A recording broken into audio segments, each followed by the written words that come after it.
70 लाशें एक साथ मदीने से उठी है, 70 सहाबा शहीद हुए हैं, शहीद। अल्लाह अकबर। यानी कितनी औरतें बेवा हुई है जब कहीं जाकर इस्लाम को तरक्की मिली है, कितने नन्हे नन्हे बच्चे यतीम हुए हैं, कितने घर वाले बेघर हुए हैं, तब ये दीन तुम तक पहुंचा है।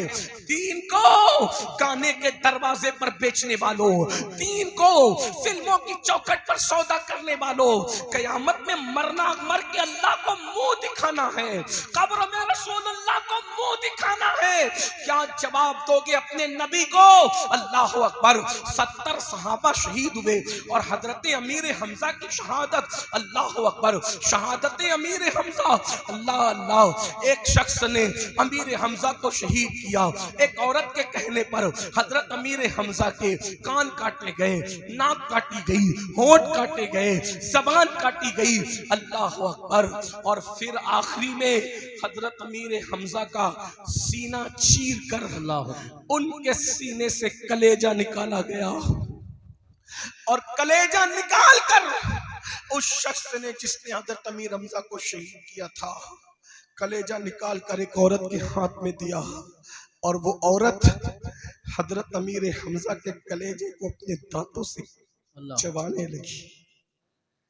चबाने वाली खातून ने रसूलुल्लाह के चचा हजरत अमीर हमजा का कलेजा चबाया, और जब हजरत अमीर हमजा का कलेजा चबाया, अल्लाह के रसूल अलैहिस्सलाम जब हजरत अमीर हमजा के जनाजे पर आए तो आने के बाद मेरे आका रो पड़े। इतना रोए कि रोते रोते आंसुओं से दाढ़ी शरीफ तर हो गई। और जिस दिन वो 70 लोग शहीद हुए थे, उन लोगों को कफन पहनाने के लिए मुसलमानों के पास कपड़ा भी नहीं था। आज अगर कोई लावारिस, अगर आज कोई लावारिस लाश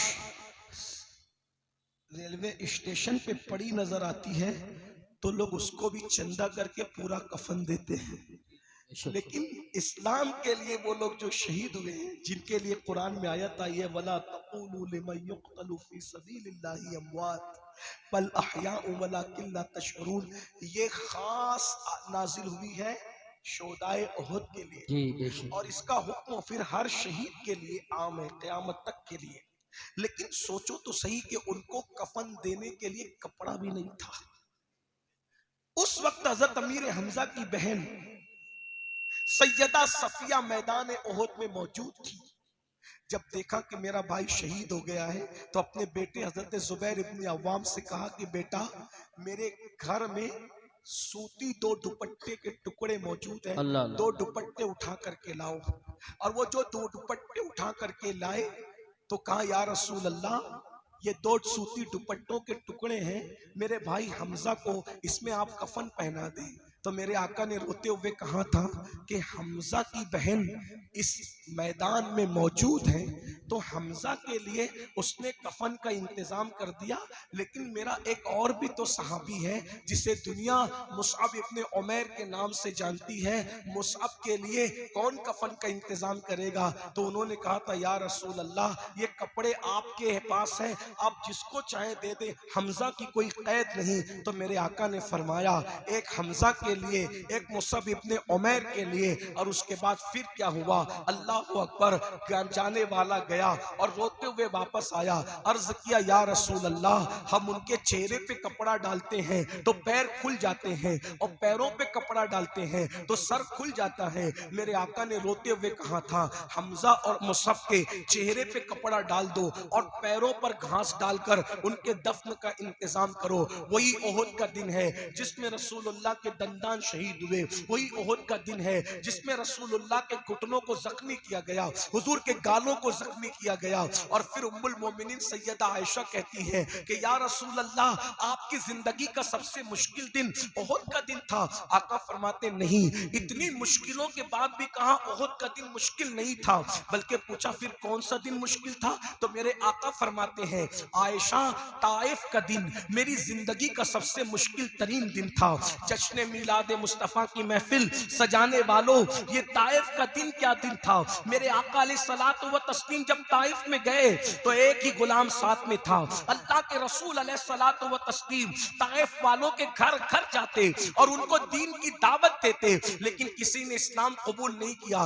बल्कि इस्लाम कबूल नहीं किया, लेकिन चंद लड़कों को, चंद छोकरों को अल्लाह के रसूल के पीछे लगा दिया और कहा इनको पत्थरों से मारते रहो और पीछे चिल्लाते रहो कि पागल पागल माज़अल्लाह सुम्मा माज़अल्लाह। इस तरीके से वो चिल्लाते रहे। आका फरमाते हैं आयशा, जिस वक्त वो मुझे मारते थे सर से लेकर पैर तक खून की फुहारें थी, पूरा वजूद खून से लहू लहान था, हत्ता के नालैन खून से भर गई। आका फरमाते हैं बतकाज़े बशरियत जब अल्लाह के रसूल बैठ गए तो उन्होंने हुजूर को बैठने नहीं दिया, बल्कि दोनों हाथ पकड़ के हुजूर को खड़ा किया और खड़ा करने के बाद हुजूर की पिंडलियों पे उन्होंने पत्थर मारे। पिंडली समझते हैं, पिंडलियों पे पत्थर मारे। अब मैं तुमसे पूछता हूँ, इस तरह की मेहनत करने वाले रसूल जिन्होंने मेहनत करके दीन को हम तक पहुंचाया, आज हमारे पास दीन की अहमियत क्या है। आज हमारा नौजवान जलसे में तो कहता है कि गुलामी रसूल में मौत भी कबूल है, लेकिन जब फजर की नमाज की बात आती है तो बहुत सादगी से कहते हैं मौलाना हमें नमाज का टाइम नहीं मिलता। बोलो, अगर बाप की मेहनतें सामने हो तो बड़ी से बड़ी मेहनत करने के लिए बेटा तैयार होता है कि नहीं होता। तो रसूल पाक की मेहनतों की कदर क्यों नहीं करते। क्या तुम ये सोचते हो कि आका ने चांद के 2 टुकड़े किए थे और पूरा मक्का मुसलमान हो गया था। चांद के टुकड़े करना हक है, सूरज को पलटाना हक है, दरख्तों को अपने पास बुलाना हक है, मगर याद रखो ये मौजज़ात देखकर जालिमों ने कहा था ये तो जादू है, लेकिन रसूल पाक की मेहनतें थी। उन मेहनतों की वजह से वो कलमा पढ़ के मुसलमान हुए थे। खालिद इब्ने वलीद कहते हैं एक एक दरवाजे पर अल्लाह के रसूल दिन में 17 मर्तबा गए इस दीन के लिए। अल्लाह महसूस कर सकते हो तो महसूस करो। एक एक दरवाजे पर अल्लाह के रसूल एक एक दिन में 17 मर्तबा गए। मक्के के कुफार ये प्लान बनाते थे जब आज अल्लाह के रसूल आएंगे तो हम इतना हुजूर को सताएंगे कि दोबारा हुजूर नहीं आएंगे, लेकिन इतना सताया जाता था आका फिर दोबारा तशरीफ लाते थे, फिर दोबारा उससे ज्यादा सताया जाता था।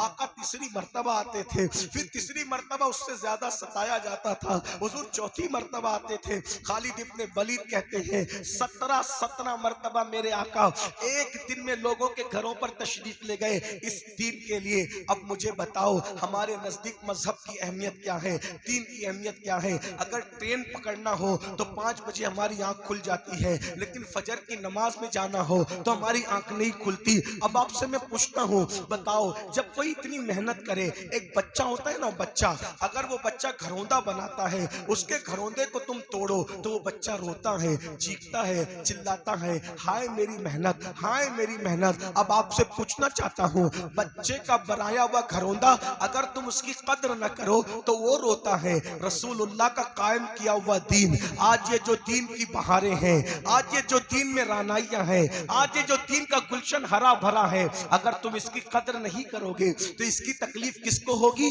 अल्लाह के रसूल को होगी, मुस्तफा जाने रहमत को होगी। मेरे भाइयों, कितना अफसोस होता है ना, आज मुसलमान जिना की गंदी फिल्में रात के 3-3 बजे तक देखता है। क्या समझते हो, क्या अल्लाह के रसूल को इसकी खबर नहीं होती? हम किसी मर के मिट्टी में मिल जाने वाले का कलमा नहीं पढ़ते, हम तो उस नबी का कलमा पढ़ते हैं जो जिंदा है, हमारी जानों से ज्यादा करीब है। तू जिंदा है वल्लाह, तू जिंदा है वल्लाह। मेरी चश्मे आलम से छुप जाने वाले, मैं सबसे पूछता हूँ, अरे डिजिटल जो वो जुआ खेलने वालों, डिजिटल तौर पे जुआ खेलने वालों, जो आज मोबाइल के अंदर तुम इजी मनी के चक्कर में और तुम जो है शॉर्ट टाइम में करोड़पति बनने के चक्कर में जो डिजिटल जुआ खेल रहे हो, उसके बारे में आका ने फरमाया कि जो जुआ खेलेगा कयामत के दिन उसका हाथ सूअर के खून में रंगा हुआ होगा। और अगर कोई ये सोचता है कि रिंद के रिंद रहे, हाथ से जन्नत न गई, तो याद रखिए, अच्छी तरह याद रखिए मेरे भाइयों कि मेरे आका फरमाते हैं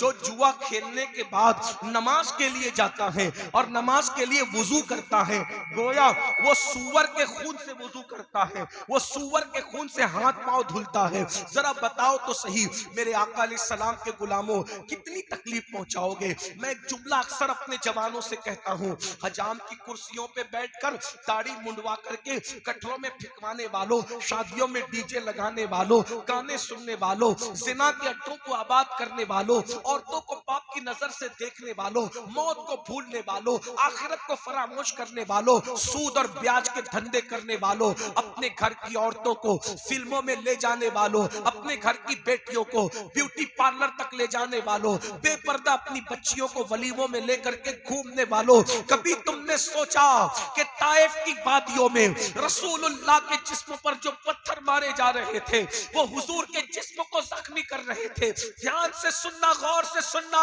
अगर तुम नबी के वफादार हो तो तुम्हें तुम्हारे इश्क रसूल का वास्ता, तुम्हें तुम्हारे इश्क मुस्तफा का वास्ता, तुम्हें तुम्हारी मोहब्बत रसूल का वास्ता। मुझे बताओ ताइफ में जो नबी पे पत्थर मारे जा रहे थे वो नबी के जिस्म को छलनी कर रहे थे, लेकिन तुम्हारे गुनाह नबी के जिस्म को जख्मी नहीं करते, बल्कि तुम्हारे गुनाह के नश्तर नबी के दिल पर लगते हैं, अल्लाह के रसूल के दिल को छलनी करते हैं।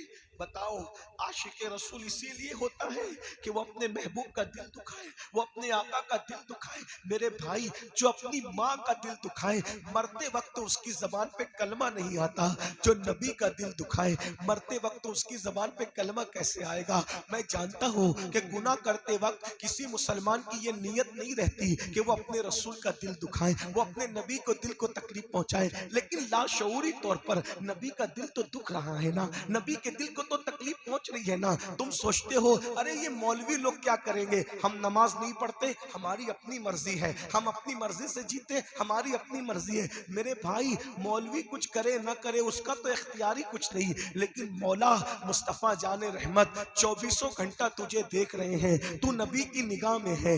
आका अलैहिस्सलातु व तस्लीम जब तुझे गुनाह करते देखते होंगे तो हुजूर के दिल पे क्या गुजरती होगी, इसी दिन के लिए मैंने पत्थर खाए थे, इसी दिन के लिए मेरे दांत मैंने शहीद करवाए थे, इसी दिन के लिए मेरे घुटने जख्मी हुए थे, इसी दिन के लिए जो है मैंने इतने दुख उठाए थे, इतनी तकलीफें उठाई थी। और फिर याद रखना यहाँ तो हुजूर तुम्हें कुछ नहीं कह रहे हैं, यहाँ हुजूर का दिल दुखी हो रहा है, हुजूर के दिल पे नश्तर लग रहे हैं। बल्कि एक बात मुझे याद आई, एक नवाब साहब हजाम की कुर्सी पे बैठ के दाढ़ी मुंडा रहे थे, तो अल्लाह अकबर एक मजजूब वहां से गुजरे तो उन्होंने कहा नवाब साहब दाढ़ी छील रहे हो। तो नवाब साहब शायर थे, नवाब साहब ने अपनी धुन में शायराना अंदाज में जवाब दिया उस मजजूब बुजुर्ग को कि बाबा दाढ़ी ही तो छील रहे हैं, किसी का दिल थोड़े छील रहे हैं। तो उस मजजूब ने रोते हुए कहा था अगर तुझे पता होता कि तू किसका दिल छील रहा है, अरे तेरे चेहरे पे चलने वाला वस्तरा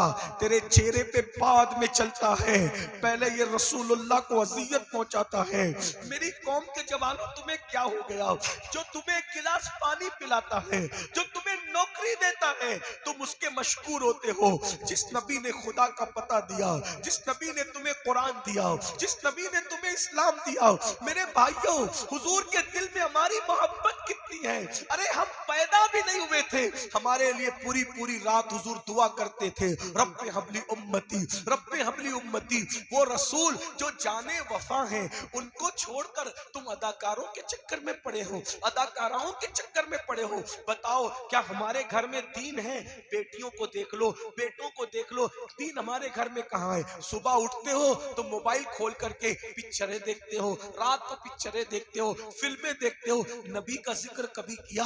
आका पर दुरूद कितना पढ़ते हो? हुजूर का कलमा कितना पढ़ते हो? आका का जिक्र कितना करते हो? नहीं, हुजूर कभी याद भी नहीं आते। और हीरो को रोज देख रहे हो, नचनिया को रोज देख रहे हो। अरे मेरे भाई जिस हीरो से तूने दिल लगाया है, तुम्हारे मोबाइल की स्क्रीन पर हीरो की तस्वीर है, तुम्हारे मोबाइल के रिंगटोन पर हीरो की आवाज में गाने हैं। इश्क नबी का करते हो, दावा इश्क रसूल है, फिर हीरो की तस्वीर मोबाइल के स्क्रीन पर क्यों है? बताओ ये मोबाइल हीरो के सदके मिला है या रसूलुल्लाह के सदके मिला है? मेरे इमाम कहते हैं जो मिला तुमसे मिला, तुम पे करोड़ों दुरूद, सब तो नबी के सदके में, जिंदगी नबी के सदके में, ये शान और शौकत नबी के सदके में, ये नाज ये अंदाज हमारे नहीं होते, झोली में अगर टुकड़े तुम्हारे नहीं होते, इतनी शान और शौकत की जिंदगी नहीं गुजरती अगर रसूलुल्लाह का सदका ना मिला होता। नबी के सदके में नेमतें मिलती हैं और दिल नचनियों से लगाते हो, वो नचनिए कभी उनसे मिलने जाओ तो देखना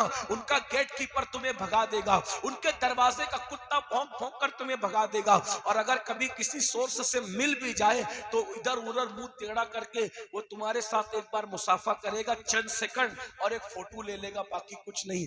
उसको दिल दिया जो तुम्हें जानता ही नहीं, और वो रसूल जो पूरी पूरी रात तुम्हारे लिए मगफिरत की दुआ करते थे, बख्शिश की दुआ करते थे, जिनके पैर सूज जाते थे खड़े खड़े उम्मत के लिए दुआ करते हुए, उस रसूल से वफा नहीं करते तो फिर सुन लो अब बात एंड करते हुए, एक दिन मौत आनी, मौत की तलवार सरों पे लटक रही है, एक दिन मौत आनी है, और मरना चाहोगे तो भी मौत आएगी, न मरना चाहोगे तो भी मौत आएगी। मैं दुआ करता हूं कि अल्लाह तुम्हें लंबी उम्र दे, सबको लंबी उम्र दे, लेकिन एक दिन मौत आएगी, और जब मौत आएगी ना तो कब्र में सब छोड़ के चले जाए।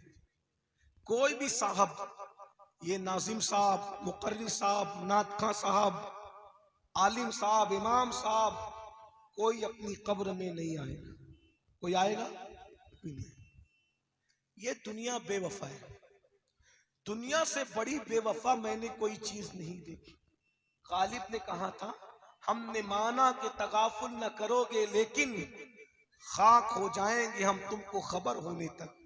मेरे भाई, जिनके साथ 3-3 घंटे बैठते हो, 10 मिनट नमाज का टाइम, नमाज के लिए टाइम नहीं निकालते, जिनके साथ 3-3 घंटे बैठते हो, तुम्हारी मैयत के बाद ये तुम्हारे जनाजों में नहीं आएंगे, लोग जनाजे में नहीं आते, ये तुम्हारे लिए जीते जी दुआ नहीं करते तो मरने के बाद ये तुम्हारे लिए क्या दुआ करेंगे। कब्र में कोई नहीं आएगा, सब मनो मिट्टी के नीचे दबा करके चले जाएंगे, बस इतना याद रख लो, सब मनो मिट्टी के नीचे दबा करके चले जाएंगे, कोई नहीं आएगा। बहुत माफी के साथ किस किस से दिल लगाया, जीते जी तो जो तुम्हें फोन नहीं करते मरने के बाद वो क्या काम आएंगे कब्र में। ये बेवफा दुनिया है, बहुत बेवफा। बच्चे भी रोएंगे धोएंगे घर चले जाएंगे, बीवी रोएगी धोएगी घर पड़ी रहेगी, माँ बाप रोएंगे धोएंगे, कोई किसी की कब्र में नहीं आता। और कब्र वो जगह है, अल्लाह के रसूल फरमाते हैं इतना अंधेरा है कब्र में कि एक हाथ को दूसरा हाथ सुझाई नहीं देता। मुर्दा जाने वालों को हसरत से देखकर कहता है सब मुझे छोड़ के जा रहे हो, सब मुझे छोड़ के जा रहे हो, सब मुझे छोड़ के जा रहे हो। जब वो कोई जवाब नहीं देता तो गोया एक आवाज आती है, ऐ मेरे गुलाम, अगर तुझे सब छोड़कर चले गए तो तू गम न कर, सब चले गए अब आने वाला आता है, कौन आ रहा है। सबने तेरे साथ बेवफाई की, जाने वफा तेरे पास आता है, कौन आता है। अल्लाह की मखलूक में उससे बड़ा कोई नहीं, बेशक। कौन आता है अल्लाह की मखलूक में उनसे खूबसूरत कोई नहीं, बेशक। कौन आता है अल्लाह की मखलूक में उनसे सखी कोई नहीं, बेशक। अल्लाह की मखलूक में उनसे अजीम कोई नहीं, बादस खुदा बुजुर्ग तुई, किस्सा मुख्तसर। अरे कौन आता है तो मेरे इमाम कहते हैं कब्र में लहराएंगे ता हश्र चश्मे नूर के, जलवा फरमा होगी जब तलअत रसूलुल्लाह की, हुजूर की आमद होगी, आका कब्र में तशरीफ लाएंगे। अब कब्र में आएंगे